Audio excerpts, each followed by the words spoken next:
අයිබෝන් කියලා සාදරයෙන් ආදරයෙන් පිළිගන්නවා. ටික දවසකට පස්සේ බයියා පොලිටිකල් YouTube නාලිකාවට වීඩියෝ 3ක් ගෙනල්ලා තියෙනවා. බලන්න ලෑස්ති වෙමු. මම කැමැතිම හඳුනාගේ වීඩියෝ එකකුත් ගෙනල්ලා තියෙනවා. ගොඩ දවසකට පස්සේ හඳුනා කතා කරන්නේ. අපි බලන්න ලෑස්ති වෙමු. channel එක subscribe කරන්න, bell icon click කරන්න, notification දාගන්න. හරි එහෙනම් අපි පළවෙනි වීඩියෝ එක බලමු.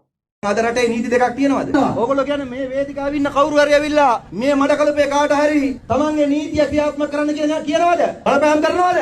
අපි දන්නවා ඉස්සර තිබුණේ දිසාපති කාර්යාලයත් ඒගොල්ලෝගේ බලේ, මහා පාරත් ඒගොල්ලෝගේ බලේ. අද එහෙම තියනවද? අයියන් කියන්න තියනවද?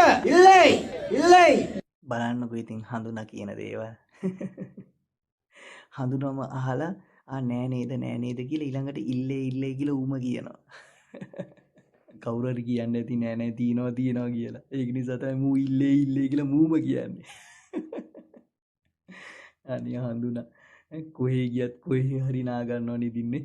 හැබැයි බලන්න ඊයේ නුවරඑළියේ ගෙනාවු බස් ටික තව බස් 50ක් 100ක් විතර ගේන්න තිබ්බේ ඔය හොරගම් කරපු සල්ලිත් එක්ක බලමු යා.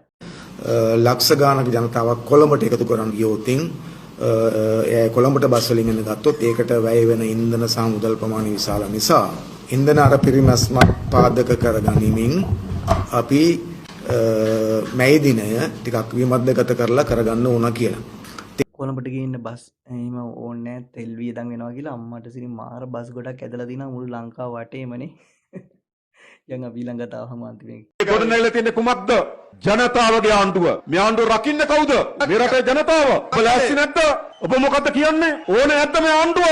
රකින්න ඕනේ නැද්ද මේ ආණ්ඩුව? මොකද්ද කියන්නේ? ජනතාව ඉන්නේ ආණ්ඩුවත් එක්ක. හැබැයි මොකද වෙලා තියෙන්නේ? පොඩි කණ්ඩායමක් ඉන්නවා. 10ක් 15ක් එනවා, පාරකට බහිනවා, ආණ්ඩුවට ගෙදර යන්න කියනවා. ටික වෙලාවකින් ඒගොල්ලෝ ගෙදර යනවා. මේ මොනවද? කොහොම පුළුවන්ද අපිට අභියෝග කරන්න? මේ ඉන්නේ මහජනයාගේ විශාලතම වරම ලබාගත්තු යෝධ ආණ්ඩුව. ඩෝබිලට ඇඬෙනවනේ අම්මට සිරියේ මිනිස්සු දැකලා ඩෝබිලට ඇඬෙනවා බලව රවට්ටනවා පට්ටේටම ආයි ඒක සුපිරියටම රවට්ටනවා මචං මොකද මේ හොරකම් කරන සල්ලි තියෙනවනේ මචං ඒවා වියදම් කරනවා ඒවා කීයක් හරි ආරගත්තට පස්සේ හතරෙන් එකක් විතර වියදම් කරනවා ඔය වගේ වැඩවලට එතකොට ඒක ගානට බැලන්ස් වෙනවා ඊට පස්සේ ඉතින් උඹලත් ඊට පස්සේ හිතනවා හරි නේද කියලා දැන් ගොඩක් කට්ටිය ඊයේ දවසේ රැලි ටික දැකලා කියනවා අම්මට සිරි තාමත් ඉන්නවනේ JP එකට මාලිමාවට මිනිස්සු ඉන්නවනේ දාලා ඔන්න දැන් හිතන්න පටන් අරගෙන. ඡන්දයක් තියන්නකෝ බලන්න මොකද වෙන්නේ කියලා බලන්න. හරි එහෙනම් අපි ඊළඟ දවසේ යමු. අදට යනවා.